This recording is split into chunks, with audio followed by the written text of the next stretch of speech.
Arestado ang aktres na si Neri Naig dahil sa umano'y estafa. Hello mga ka-showbiz, welcome to our channel. Isang kontrobersyal na balita ang yumunig sa mundo ng showbiz kamakailan. Ang aktres at businesswoman na si Neri Naig ay inaresto kaugnay ng kasong estafa at paglabag sa Securities Regulation Code. Ano nga ba ang punot dulo ng usaping ito?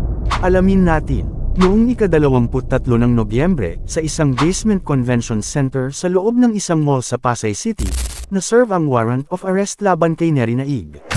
Ayon sa Southern Police District, ang 41 anyos na aktres ay nahaharap sa mabigat na kasong syndicated estafa.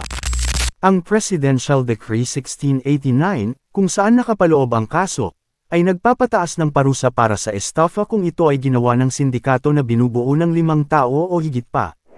Ang ganitong uri ng kaso ay naglalayong protektahan ang publiko mula sa maling paggamit ng pondo, partikular na ang mga iniambag ng stockholders, miyembro ng kooperatiba, o mga donasyon mula sa general public. Bukod pa rito, nahaharap din si Neri sa 14 na bilang ng paglabag sa Section 28 ng Republic Act 8799 o ang Securities Regulation Code. Kabilang dito ang mga probisyon sa pagpaparehistro ng mga broker, dealer, at salesman na nangangasiwa ng investment o securities transactions. Lumalabas na ang mga ganitong aktibidad ay hindi autorisado. Bagamat wala pang pahayag mula sa panig ni Neri Naig o sa kanyang legal counsel, maraming netizens at mga personalidad ang naglabas ng kani-kanilang opinyon. Ang ilan ay nagtatanong kung paano ito mangyayari sa isang kilalang personalidad, habang ang iba naman ay nananatiling neutral at hinihintay ang mga detalye mula sa korte.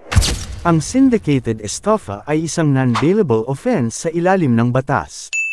Kung mapatunayan ng mga paratang, maaaring humarap si Neri sa mabigat na parusa, kabilang ang pagkakakulong.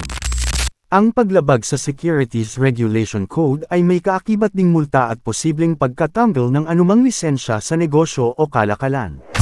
Sa ngayon, patuloy pa rin ang pagsisiyasat sa kaso ni Neri Naig, at ang lahat ng ito ay nakasalalay pa rin sa resulta ng due process sa ating korte. Ano ang masasabi ninyo sa isyong ito? E-comment ang inyong opinyon at huwag kalimutang mag-subscribe para sa iba pang update sa showbiz.